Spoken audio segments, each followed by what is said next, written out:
The winter wind howled through the bare branches outside as I sat by the fire, my hands gripping a yellowed letter I found tucked inside an old trunk in the attic. The handwriting was faint but legible, a relic of a distant time. The letter was addressed to my great-grandmother, detailing the strange and tragic death of a woman named Zona Heaster Shue in Greenbrier County, a place I had only heard of in family whispers. I had come to the old family estate after inheriting it, thinking it would be a peaceful retreat from the chaos of the city, but the house had a presence.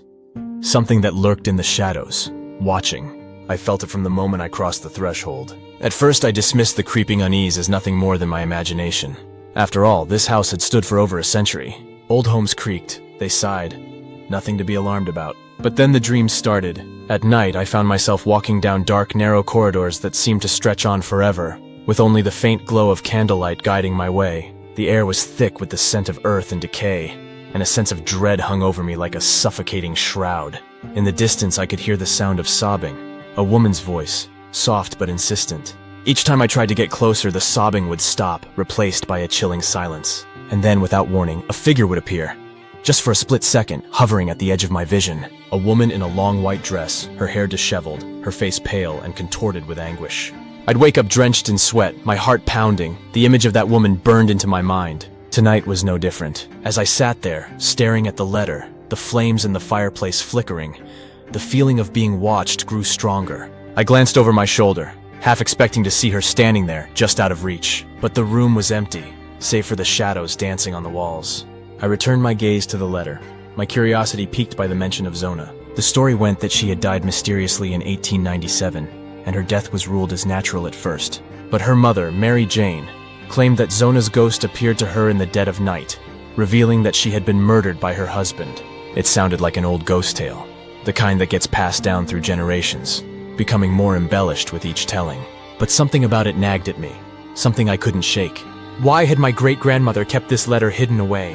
What was it about Zona Heaster Shue's death that haunted her enough to never speak of it? Suddenly, the fire in the hearth sputtered and went out, plunging the room into darkness. The only light came from the pale moonlight filtering through the window. I swallowed hard, the hairs on the back of my neck standing on end.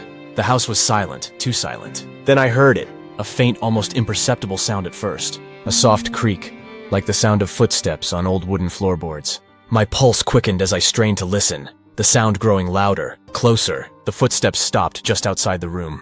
I held my breath, my eyes fixed on the doorway. The shadows seemed to shift and move, as if something, or someone, was standing there, just out of sight. I waited, expecting something to emerge, but nothing came. The silence was deafening, my heart pounding in my ears. And then, out of the corner of my eye, I saw her, the woman in white. She stood at the far end of the room, her back to me, her long, tattered dress trailing on the floor. Her hair hung in tangled strands over her shoulders, and her head was tilted at an unnatural angle, as if her neck had been broken. I couldn't move, couldn't speak. I could only watch as she slowly turned to face me. Her eyes were empty, hollow sockets, and her mouth hung open in a silent scream. Blood dripped from the corners of her lips, staining the front of her dress. She took a step toward me, and I felt a cold, clammy hand brush against my arm, though she was still across the room. The room grew colder, the air thick with the smell of damp earth and rot. I wanted to scream, to run, but my body refused to obey. I was frozen in place, trapped in her gaze as she moved closer, closer still. She reached out, her fingers inches from my face, when the lights flickered back on, and she vanished, gone as suddenly as she had appeared.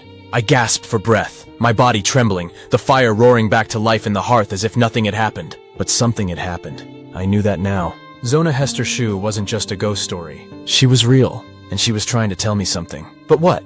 As I stared into the flames, the weight of the letter in my hand grew heavier, the words on the page taking on a new meaning. There was more to this story, more than I could have imagined. And whatever it wasn't just history. It was coming for me. The next morning, I awoke to a thick fog pressing against the windows, blurring the line between the world outside and the eerie events of the night before. I tried to shake off the memory of Zona's ghost, but her hollow eyes and blood-stained dress lingered in my mind. Despite my unease, I knew I couldn't just leave. Not yet. There was something buried here, something that needed to be uncovered. I decided to dig deeper into the story. If Zona was reaching out to me, I had to understand why. After breakfast, I went to the local library, hoping to find records about her death. The librarian, an elderly woman with glasses perched on the tip of her nose, seemed surprised when I mentioned Zona Heaster Shue. "Ah, you're talking about the Greenbrier ghost," she said, her voice low, as if speaking of it too loudly might summon something dark. "You know, they say Zona's mother solved the murder through dreams, and the man responsible, well, he got what he deserved in the end." The hairs on the back of my neck stood up. What happened to him? The librarian gave me a knowing look. Her husband, Edward Shue, was convicted of murder. Zona's ghost led her mother to the truth, and the jury believed it. They say his ghost still haunts the prison where he died. I felt a chill run down my spine. Ghosts solving murders? It sounded like something out of a gothic novel. But after last night, I couldn't dismiss anything as mere superstition. I spent the rest of the day poring over old newspapers and records. Zona's death had been a sensation at the time. A tragic young bride found dead at the foot of her bed, her neck twisted at an odd angle. At first, no one suspected foul play, but her mother's insistence that Zona had visited her from beyond the grave changed everything. Mary Jane claimed that Zona revealed how Edward had strangled her in a fit of rage. The autopsy confirmed her suspicions, and Edward was hanged for his crime. It should have ended there, but now, over a century later, Zona was still restless. And I was caught in the middle of it. That night, back at the house, the atmosphere felt different, heavier, as if the very air had grown denser. I couldn't shake the feeling that I was being watched, even during the daylight hours. Shadows seemed to move just out of sight, and every creak and groan of the old house set my nerves on edge. I decided to go back to the attic, where I had found the letter. The trunk had belonged to my great-grandmother, and I felt certain that whatever secrets the family had hidden would be there. As I climbed the narrow, creaky stairs, the air grew colder, the temperature dropping with each step. My breath came out in visible puffs as I reached the top. The attic was dark, filled with old furniture draped in dusty sheets. I pulled the cord on a bare bulb hanging from the ceiling, casting weak light over the room. The trunk sat in the far corner, exactly where I had left it. I knelt beside it, my hands trembling slightly as I lifted the heavy lid. Inside were more letters, photographs, and brittle papers. As I sifted through them, I noticed something strange. A small, worn book, bound in leather and covered in strange markings. It didn't look like anything I had seen before. The pages were filled with symbols, drawings, and handwritten notes that made no sense to me. A shiver ran through me as I realized what I was holding. This wasn't just a diary or a journal. This was something darker, something tied to the occult. Before I could flip through more pages, a loud crash echoed through the attic, followed by the sound of something heavy being dragged across the floor. My heart leaped into my throat as I whipped around, scanning the room. There was no one there, but the dragging sound continued, growing louder, closer. I backed away, clutching the book to my chest, my eyes fixed on the shadows pooling in the far corner. The dragging noise stopped abruptly, and for a moment, the attic was deathly silent. Then from the darkness, I heard a voice, soft, raspy, barely more than a whisper. It called my name. I froze, my blood running cold. I had told no one I was here, no one except the librarian. But this voice, it wasn't human. It was low and guttural, like nails scraping against stone. The shadows shifted again, and something began to emerge. I stumbled backward, my heart racing, desperate to get out. But before I could move, a figure stepped into the light. A man, tall and gaunt, his skin gray and mottled like a decaying corpse. His eyes were sunken, hollow pits, and his mouth twisted into a grotesque smile. It was Edward Shue. He stood there watching me, his gaze filled with malice. Slowly he lifted his hand, pointing a long, bony finger at me. "You shouldn't have come here," he rasped, his voice barely audible over the sound of my own racing heart. "She'll never let you leave." I turned and ran, crashing down the attic stairs, the sound of footsteps chasing after me. I could hear his voice echoing in the empty house, laughing, no, cackling, as I fled. I didn't stop until I was outside, gasping for breath, the cold night air stinging my lungs. The house loomed behind me, dark and silent once again, but I knew better now. I wasn't alone in that house. Zona wasn't the only ghost haunting this place, and whatever Edward Shue was, he wasn't going to let me leave without a fight. As I stood there, staring up at the attic window, I saw something move. A figure standing in the window, watching me with hollow, lifeless eyes. And then just as quickly, it was gone. The following day, I sat in the town's small cafe, nursing a cup of coffee, and trying to shake off the events of the previous night. The image of Edward Shue's decaying form, the weight of his words, "She'll never let you leave," played over and over in my mind. I hadn't slept at all, my nerves on edge. Every sound in that cursed house making me jump. I had to know more. Why was Zona's ghost haunting me? And why was Edward Shue's spirit still lingering, filled with so much hatred after all this time? I decided to pay a visit to the local historian, a woman named Mrs. Winfield, who lived on the outskirts of town. If anyone knew more about the history of the area, it would be her. I drove through winding country roads until I reached her house, an old stone cottage surrounded by overgrown trees and wildflowers. She greeted me at the door, her sharp blue eyes studying me closely as I explained my situation. Her expression grew grim as I recounted the visions, the voices, and the ghost of Edward Shue. "Come inside," she said quietly, leading me into her cluttered living room filled with old books and curiosities from a bygone era. "You're not the first to be haunted by that place, you know. The story of Zona Heaster Shue has been a stain on this town for generations. But there's more to it than what's in the records." I leaned forward, eager to hear what she had to say. "What do you mean?" Mrs. Winfield sat across from me, her fingers tracing the rim of an old teacup. "Zona's death was brutal, yes, and Edward was a cruel man. But what people don't know, what's been kept quiet, is that Zona wasn't his first victim, nor was she his last." A cold dread settled over me. "What are you saying?" She hesitated, then sighed. "Edward Shue practiced dark rituals, the kind that called on powers no one should tamper with. He didn't just kill Zona, he used her. Her death was part of something much darker, something that tied her spirit to this world. That's why she's still here. And now that you've come back to the house, it's awakened something old, something dangerous." I felt a chill crawl down my spine. "What kind of rituals?" Mrs. Winfield looked around, as if making sure no one was listening. There were rumors that he was part of a secret society, an occult group that practiced in the shadows. They believed in binding souls to objects, keeping them trapped between this world and the next. Zona's spirit wasn't just murdered, it was bound to the house. And Edward, well, his spirit has been roaming ever since, seeking revenge on anyone who disturbs what he left behind. I sat back, the weight of her words sinking in. "But why me? Why is this happening to me now?" Mrs. Winfield's gaze softened. "Because you're part of the bloodline. You're connected to them, and that connection has awakened something that was dormant for years. You've stirred the ghosts of the past, and now they won't rest until the cycle is complete." I swallowed hard, fear gripping my heart. "What can I do? How do I stop this?" She leaned forward, her voice a whisper. "You can't stop it, but you can survive it. You need to sever the ties that bind Zona's spirit to the house. If you can do that, maybe, just maybe, you can free her. But be careful. Edward won't make it easy. He's still there, lurking in the shadows, waiting for his chance to strike."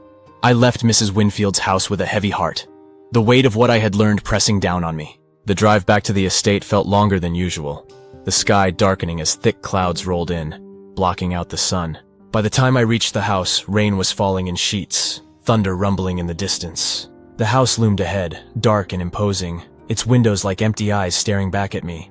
I didn't want to go inside, didn't want to face whatever was waiting for me, but I had no choice. If I didn't do something, I knew this wouldn't end. I grabbed the leather-bound book from the back seat, the one I had found in the attic. It felt cold in my hands, as if it was alive, pulsating with some dark energy. Mrs. Winfield had warned me that the book was part of the binding ritual, a key to undoing what had been done. But using it would be dangerous, unpredictable. I stepped inside the house, closing the door behind me. The air was heavy with the smell of mildew and something else, something rotten, like decaying flesh. I fought back the rising bile in my throat and made my way to the parlor, where the fire had gone out, leaving the room in near darkness. As I lit a few candles, the shadows seemed to dance on the walls, and the temperature dropped sharply. I could feel him. Edward, watching me, waiting. I opened the book, flipping through the pages until I found what I was looking for. A series of strange symbols and incantations, scrawled in a language I didn't understand.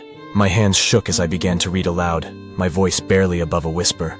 The words felt foreign on my tongue, like I was speaking something forbidden. The air grew thick, oppressive, as if the walls themselves were closing in. I could hear footsteps above me, slow, deliberate, moving closer with each passing second. My heart pounded in my chest as I continued reading, the symbols burning in my mind. Then the footsteps stopped. I froze, listening, my breath caught in my throat. Silence. Suddenly, the door to the parlor slammed shut with a deafening bang, and the candles flickered wildly, casting distorted shadows on the walls. A low, guttural growl echoed through the room, sending a wave of terror through me.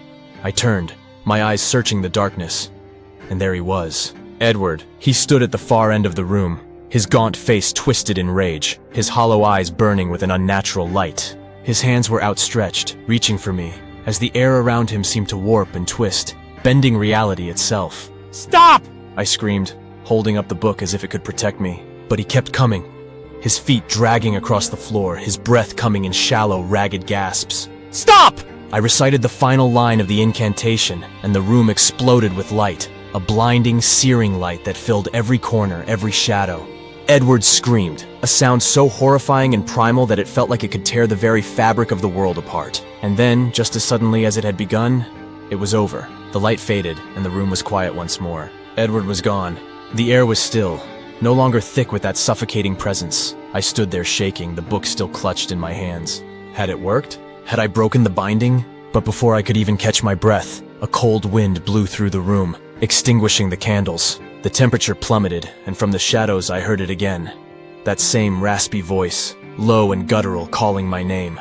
"She'll never let you leave." I turned toward the voice, and there she was, Zona, her face twisted in anguish, blood dripping from her lips. But this time she wasn't alone. Behind her, dozens of shadowy figures stood, their eyes hollow and empty, their mouths open in silent screams. They reached for me, their hands clawing at the air, and I knew then that I hadn't freed Zona. I had only awakened the others. The house was no longer just haunted. It was alive with the presence of spirits, their tortured souls swirling in the darkness. The air vibrated with their whispers, their mournful cries echoing through the halls, reverberating off the walls. Zona stood at the forefront, her once anguished expression now a mask of something far darker, something vengeful. Her bloodied lips curled into a grotesque smile as she watched me, her hollow eyes locking onto mine.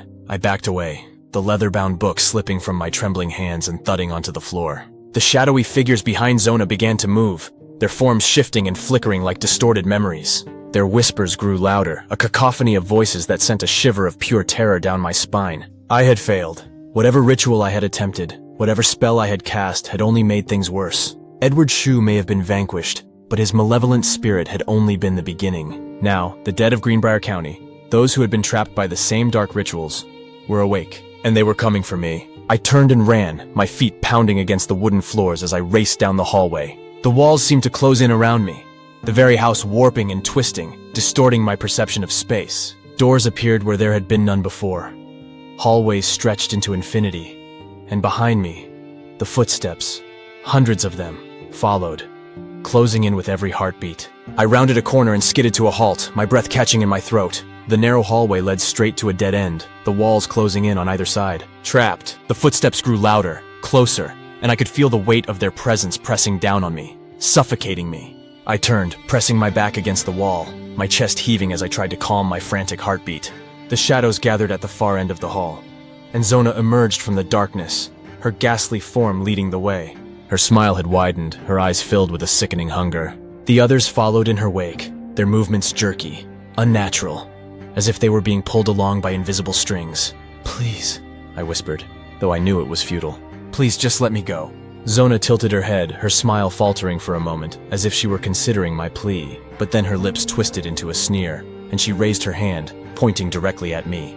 "You can't run from this," she hissed, her voice a horrible mix of Zona's soft, delicate tones and something far darker, something ancient and filled with malice. "It's in your blood." The shadows lunged forward and I screamed, my body pressed so tightly against the wall that it felt like I would sink into it. Cold, clammy hands reached for me, their fingers digging into my skin, pulling me toward them. I struggled, fighting with everything I had, but their strength was overwhelming. In the chaos, I remembered something Mrs. Winfield had said. "You can't stop it, but you can survive it." There was a way out of this. There had to be. I closed my eyes, forcing myself to breathe, to focus. I needed to sever the ties. But how? How could I break a bond that had lasted for over a century? Then, like a spark in the darkness, it hit me. The house. The house itself was the key. The place where Zona had died, where Edward had carried out his dark rituals. If I could destroy it, if I could bring the house down, maybe, just maybe I could break the cycle. With renewed determination, I shoved the grasping hands away and bolted down the hall, heading straight for the basement. The footsteps followed, their relentless pace matching my own. I could feel their icy breath on my neck, hear their whispers in my ear, but I didn't stop. I couldn't stop! The basement door loomed ahead, and I threw it open, nearly stumbling down the steep stairs in my haste. The air down here was damp, the smell of mold and decay thick, but I pressed on, searching for something, anything, that could help me bring the house down. And then I saw it. In the far corner of the basement, buried beneath old debris and forgotten relics, was a stack of old dynamite. It must have been left here by one of the previous owners, a remnant of an era long past. My heart leaped into my throat. This was it. This was my chance. I grabbed the dynamite, my hands shaking as I worked to set the charges. The footsteps grew louder, echoing down the stairs, and I knew I had only moments before they reached me. Sweat dripped down my forehead as I fumbled with the matches. my fingers slipping on the damp wood. The shadows were at the top of the stairs now, their forms spilling into the basement, their whispers turning into screams of rage. Finally, the match struck, sparking to life. I lit the fuse and ran, my heart pounding in my ears as I sprinted back up the stairs and out of the house. The storm outside had intensified, the wind howling through the trees, rain pelting down in sheets. I barely made it to the tree line when the explosion tore through the night. The ground shook beneath my feet, and a deafening roar filled the air as the house collapsed in on itself, flames shooting up into the sky. The force of the blast knocked me to the ground, and for a moment, everything went black. When I opened my eyes, the house was gone, reduced to a smoldering pile of rubble. The rain had begun to douse the flames, steam rising from the wreckage like the spirits of the dead finally being released. I lay there, breathing hard, my body trembling with exhaustion. It was over. I had done it. I had severed the ties, broken the cycle. The spirits were free. But as I struggled to my feet, something caught my eye. A figure standing in the distance, just beyond the edge of the tree line. I squinted through the rain, my heart skipping a beat. It was Zona. She stood there, watching me, her expression unreadable. But this time there was no anger in her eyes, no malice. She looked almost peaceful. For a moment I allowed myself to believe that it was truly over, that she was free, and that I was safe. But then, slowly, Zona raised her hand, pointing directly at me. My breath caught in my throat as I saw it. There, just behind her, Edward Shue. His twisted form emerged from the shadows, his hollow eyes gleaming with the same malevolent hunger as before. And behind him, more figures began to appear, their ghostly forms taking shape in the darkness. I stumbled back, my mind reeling. No, it couldn't be. I had destroyed the house. I had broken the cycle. But then I understood. It was never about the house. It was about me. Mrs. Winfield's words echoed in my mind. You're connected to them. The curse wasn't tied to a place. It was tied to blood. And now that the spirits had been awakened, they would never rest. They would never let me go. As the figures closed in, their whispers growing louder, I realized with a bone-chilling certainty that this was only the beginning. The dead of Greenbrier County had been waiting for over a century, and now they had found their way back. I turned and ran, their voices following me into the darkness, knowing that no matter how far I went, no matter how fast I ran, they would always be there, waiting.